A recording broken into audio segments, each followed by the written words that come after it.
terima kasih masih di Kalam Hati, insya Allah sampai ke hati. Nah, terkait dengan dahsyatnya fitnah, nih Ustaz, topik kita pada pagi hari ini banyak sekali ini pertanyaan yang masuk ke media sosial di Kalam Hati. Tidak hanya berupa chat, tapi ada juga video pertanyaan. Kita simak dulu video pertanyaan dari teman hati berikut ini. Assalamualaikum warahmatullahi wabarakatuh. Ustadz, saya Zulkifli mau bertanya bagaimana menghadapi fitnah. Apakah kita diam saja atau melawan dengan meluruskan dengan kebenaran? Terima kasih. Wassalamualaikum warahmatullahi wabarakatuh. Silakan Ustaz. Ya, pertanyaan Pak Zulkifli mungkin kita akan akhirkan setelah kita nyambung cerita tadi, nyambung kisah betul. tadi. Nyambung kisah tadi, Ustaz. Tentang bagaimana Rasulullah Shallallahu Alaihi Wasallam pun pernah mengalami ujian fitnah, di mana istri beliau tercinta Sayyidatuna Aisyah radhiyallahu taala anha satu waktu ikut perjalanan dengan Nabi dan para pasukan. Sampai di satu hari Aisyah izin pergi keluar untuk menunaikan hajat. Lalu kemudian saat mau kembali kalungnya tertinggal di tempat tersebut.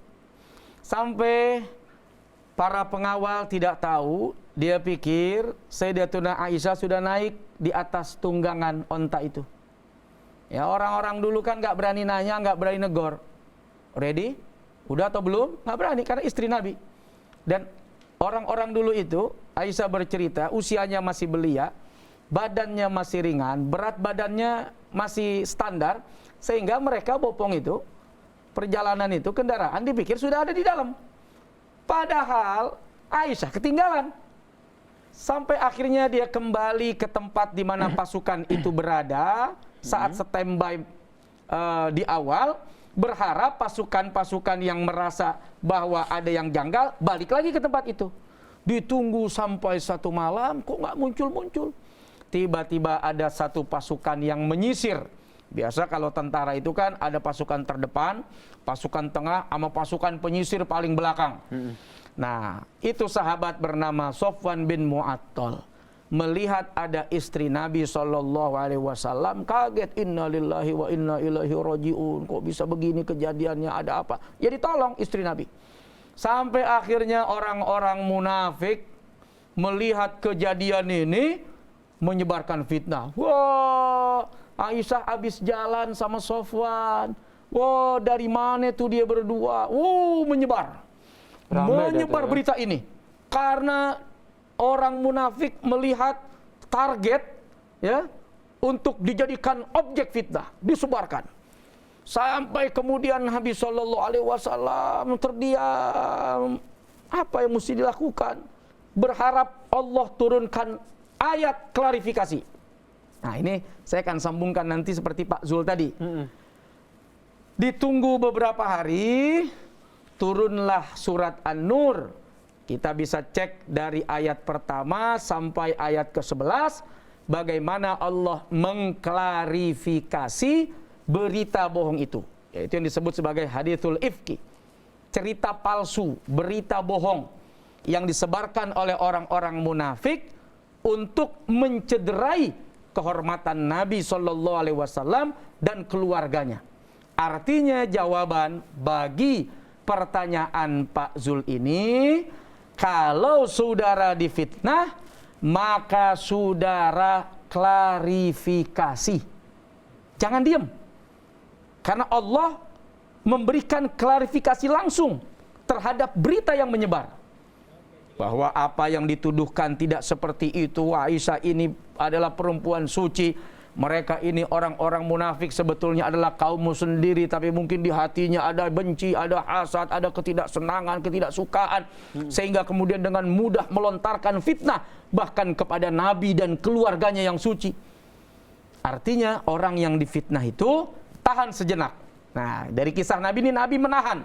Nabi tidak ambil jalan dengan emosi. Nabi tidak ambil jalan untuk tergesa-gesa mengklarifikasi. Tidak. Ini bukan fitnah. Ini enggak. Nabi diam dulu. Nabi diam sejenak menunggu jawaban dari Allah Subhanahu wa taala.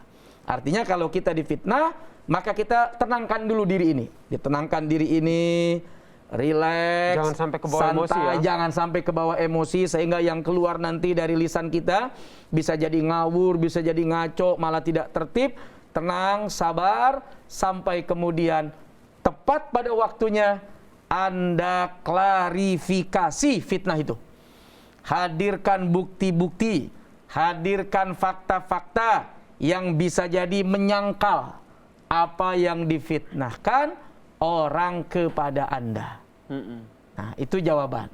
Tapi kemudian kalau sudah diklarifikasi, Anda betul-betul tidak melakukan, bahwa ini semua adalah fitnah, ini semua adalah rekayasa, bersabarlah. Karena yang difitnah ada ganjaran pahala kebaikannya kalau dia bersabar, dan yang memfitnah pun dia juga ada ganjaran dosa yang diberikan oleh Allah Subhanahu wa ta'ala. Terkadang itu kan orang yang difitnah itu kan akhirnya terbawa emosi begitu ya Ustaz ya. Terbawa emosi, wah kurang ajar nih kamu fitnah saya. Akhirnya dia membalasnya dengan perbuatan yang malah membuat dia jadi berdosa. Kayak begitu jadi salah ya Ustaz ya. Ya, kita belajar dari kisah Nabi SAW bagaimana Nabi mampu meredam perasaan itu.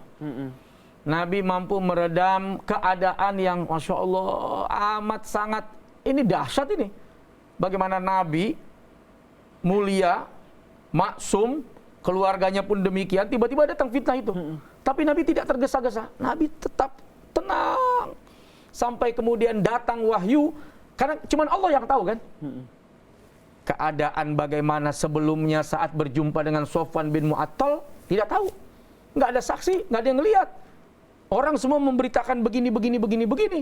Nabi mau ngomong apa juga bingung. Nabi mau bicara soal bukti, dia tidak melihat keadaan sebelumnya misalnya. Hanya dari jawaban Aisyah dan Sofwan. Tapi kalau Allah yang sudah memberikan klarifikasi, maka sudah cukup menjadi bukti bahwa yang difitnahkan oleh mereka semua adalah hoaks, adalah berita bohong, hadithul ifki, cerita-cerita palsu. Betul. Nah, itulah yang harus dilakukan oleh seseorang ketika dia difitnah. Pertama, dia tenang. Ya, itu penting tuh. Penting. Jangan tenang. sampai ke bawah emosi. Jangan sampai ke bawah emosi. Di tengah rasa tenangnya, dia berpikir apa yang mesti dia lakukan. Adakah sanggahan? Adakah bukti untuk menyanggah? Adakah ruang klarifikasi yang kondusif untuk dia sampaikan? Kira-kira di mana dia bisa menyampaikan itu? Saya nggak mau kalau tidak live, saya maunya live saya sampaikan. Supaya tidak dipotong-potong. Supaya tidak ada ruang untuk orang kembali memfitnah dari potongan kalimat saya. Kan bisa saja. Betul. Live, nggak ada yang dipotong-potong. Nah, yang ketiga, tetap bersabar. Apapun keadaan setelah klarifikasi dan bukti itu kita sampaikan. Insya Allah sabar dari menghadapi fitnah ini juga akan berbuah pahala dari Allah Subhanahu wa Ta'ala ya Ustaz. Betul kayak sih. Oke, terima kasih Ustaz buat tausiahnya pada pagi hari ini terkait dengan dahsyatnya fitnah. Semoga kita semua terhindar dari yang namanya fitnah sehingga kita tidak memfitnah ataupun menjadi korban fitnah. Dan apa yang tadi disampaikan Ustaz Taufik ini bisa kita petik hikmahnya dan bisa kita terapkan dalam kehidupan kita sehari-hari. Amin.